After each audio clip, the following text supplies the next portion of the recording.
आमच्या घरच्यांनी वगैरे फोर्स केला की तू जाऊन तरी बघ म्हणून. मी म्हटलं देवाला म्हणून येतो मी तिथे, पण मी काय दारू सोडणार नाही. आणि येताना उमरजमध्ये आम्ही दारू पिलो आणि इथं आलो. पहिले माझी इच्छासुद्धा नव्हती दारू सोडायची, पण इथं आल्यानंतर गाडीतनं जेव्हा मी पाय खाली ठेवला त्यास अशी इच्छा झाली की आपण आयुष्यात आता खूप दारू पिलेली आहे, आता हे कुठेतरी थांबलं पाहिजे. ती इच्छा झाल्यानंतर मी प्रवचन ऐकलं. प्रवचन इतकं सुंदर सांगितलं गेलं इथं प्रवचन. त्या प्रवचनमध्ये माझं पूर्ण मनाचं परिवर्तन झालं प्रवचनमध्ये. ते प्रवचन ऐकल्यानंतर मी दारू सोडण्यास तयार झालो.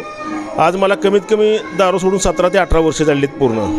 17 ते 18 वर्षामध्ये मी म्हणजे पूर्वी दारू पितो एका झोपड्यात राहत होतो. म्हणजे छोटीशी झोपडी होती, एका गुंठ्यामध्ये छोटीशी झोपडी घातली, तिथं राहत होतो.